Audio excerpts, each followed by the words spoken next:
Hujan adalah proses kondensasi uap air di atmosfer menjadi butir air yang cukup berat untuk jatuh tiba di daratan. Dalam Islam, jika ditelaah lebih jauh, hujan merupakan karunia dan hikmah luar biasa dari Allah. Seringkali hujan yang turun dari langit merupakan hujan yang ditunggu-tunggu, terutama untuk para petani, yang berbulan-bulan sebelumnya merasa kesulitan air dan mengalami kekeringan.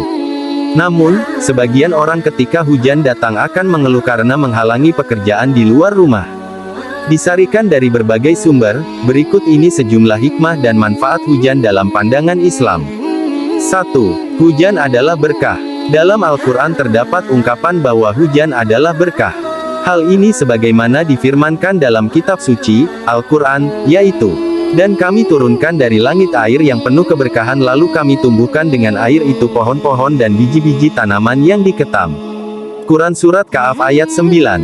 Dari ayat di atas, kita mengetahui bahwa Allah menurunkan hujan sebagai rahmat-Nya sesuai dengan kebutuhan seluruh makhluk-Nya.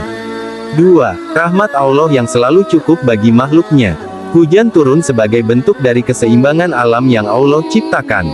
Dengan turunnya hujan, air di bumi akan terpenuhi bagi seluruh makhluk-Nya.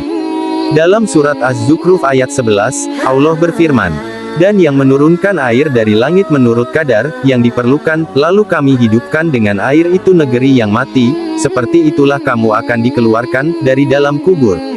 3. Dunia diciptakan dengan penuh keseimbangan. Berkaitan dengan poin sebelumnya, di mana Allah menurunkan hujan sesuai kadar perhitungannya, maka kita bisa mengambil hikmah bahwa dunia dan seisinya diciptakan dengan seimbang.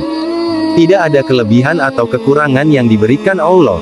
Jika memang ketika hujan terjadi banjir atau bencana alam, bisa dipastikan bahwa itu adalah hasil dari kerusakan yang dilakukan manusia itu sendiri.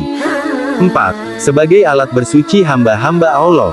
Ingatlah ketika Allah menjadikan kamu mengantuk sebagai suatu penenteraman daripadanya, dan Allah menurunkan kepadamu hujan dari langit untuk mensucikan kamu dengan hujan itu dan menghilangkan dari kamu gangguan-gangguan syaitan dan untuk menguatkan hatimu dan memperteguh dengannya telapak kakimu.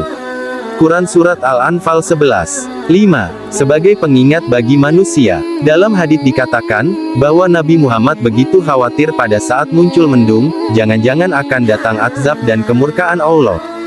Hal ini sebagaimana riwayat yang dinukilkan Aisyah, dia berkata, "Jika Rasulullah melihat mendung atau angin, maka raut wajahnya pun berbeda."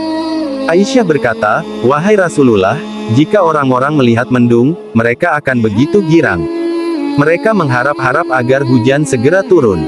Namun berbeda halnya dengan engkau. Jika melihat mendung, terlihat wajahmu menunjukkan tanda tidak suka."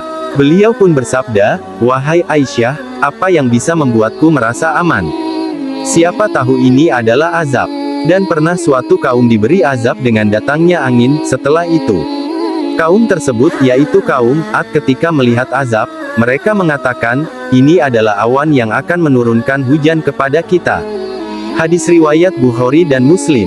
6. Salah satu sahabat Nabi yang memanfaatkan air hujan untuk keperluan kesehatan adalah Sayyidina Ali karamallahu wajhah. Ia memang menjadi pintu bagi ilmu pengetahuan. Betapa tidak, banyak ulama Islam yang mengambil riwayat ilmiah dari sahabat yang satu ini. Tidak terkecuali dalam bidang pengobatan. Sahabat Ali pernah memberikan solusi bagi kesehatan seorang sahabat laki-laki yang sudah berumah tangga dan mengalami penyakit kronis. Ia memberikan saran obat untuk kesehatan sang suami dengan bantuan istri sahabat itu agar sembuh dari penyakit. Sahabat Ali membagikan resep pengobatan menggunakan wasilah pertolongan berupa komponen mahar istri dari suami yang sedang sakit tersebut. Uniknya, sahabat Ali menggunakan wasilah campuran obat yang disarankan berupa air hujan.